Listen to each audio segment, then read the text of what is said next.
Hello, friends and family. I promised you an update video after talking to our oncologist. So here it is. I will note that I'm wearing red lipstick, and it just so happened that I thought I'd put on lipstick that went together with my shirt, but it does remind me of when I wore red lipstick with scleroderma. For faith's sake, that joy will prevail. So yes, we're going to need joy to prevail because the lymphoma is the fast-growing kind. The biopsy showed that it is diffuse large B cell, which is what I've had in the past.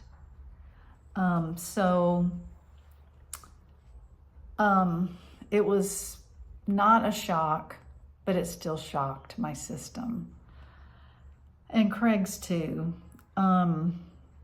So we talked to the doctor just again briefly about other options, but he said he highly recommends doing the CAR T-cell therapy, which is the one that you will put it into remission and hope for cure. So we're gonna go for it. We're gonna do it. I'm gonna do it. I do feel myself bracing for it. But yesterday, hello? Hi. Oh, hey. You do your video? Yeah. Okay. You got the dogs? Yeah, I got the dog. Okay. Close your door. Sure. Yes, please. That was Craig. Anyway, so, what was I saying? Yes, I'm bracing. But yesterday we knew we were going to be talking to the oncologist, and my morning devotional, the passages that were for the day, the psalm for the week is Psalm 131, and I thought I would share it because it is so appropriate for where I am, and it might be appropriate for where you are.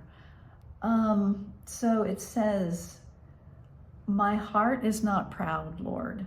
My eyes are not haughty. I do not concern myself with great matters of things too wonderful for me," or too, wonderful like wonder. "But I have calmed and quieted myself.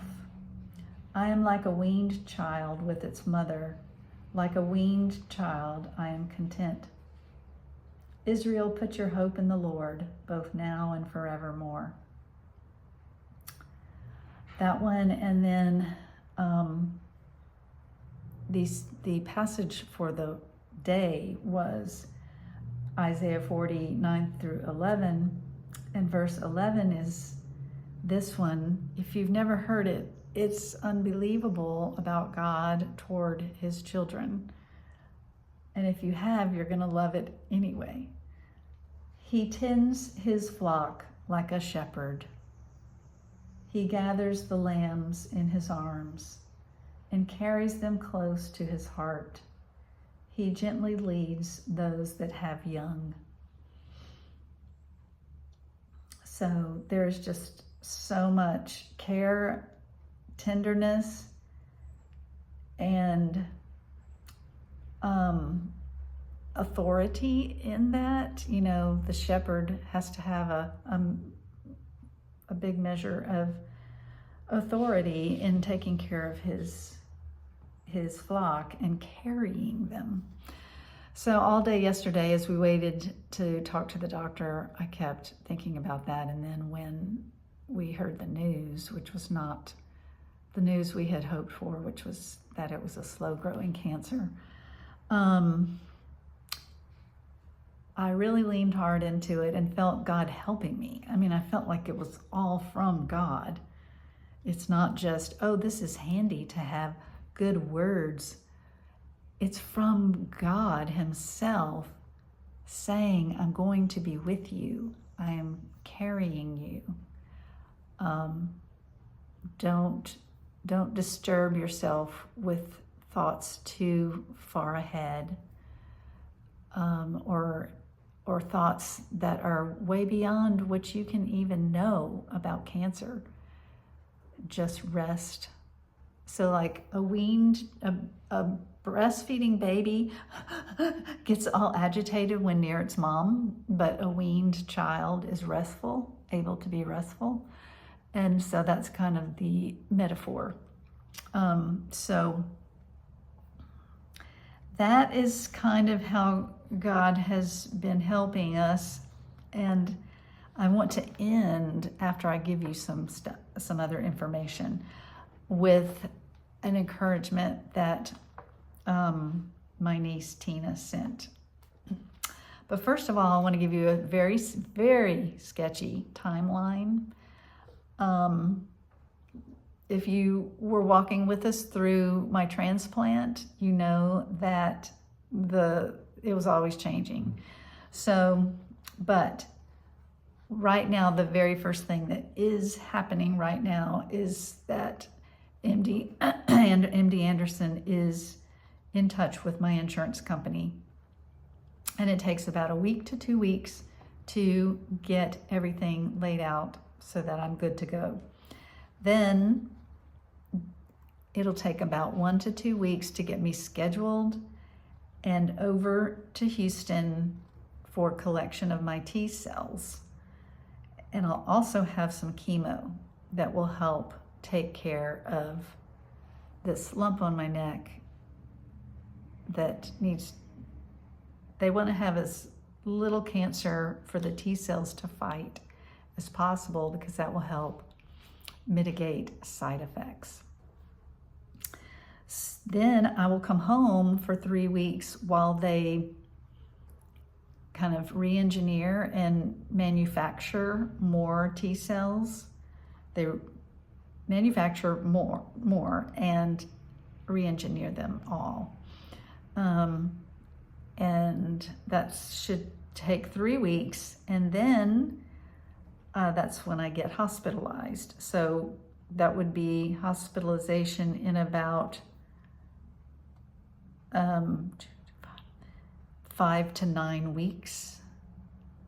Is that right? Yeah. And then the hospital should be 1 to 3 weeks.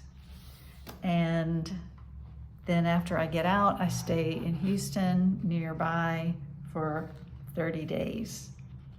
So all of that is about 3 months. And that is a very sketchy timeline. So let me just end with this that my niece sent. Oh, I thought I had it up. Just a moment. Here it is. Okay. This is from someone from like the, I don't know, 1700s, 1800s, John Bailey. It says this: take this to heart. This is like a Christian speaking to God. It is thou who dost, sorry about the, thous and these. It is thou who dost keep in thy grasp the threads of this day's life, and who alone knowest what lies before me to do or to suffer. But because thou art my Father, I am not afraid. That I can work on that one. Because it is thine own spirit that stirs within my spirit's inmost room. I know that all is well. What I desire for myself, I cannot attain. But what thou desirest in me, thou canst attain for me. So we are preparing for some suffering, but putting our hope in God.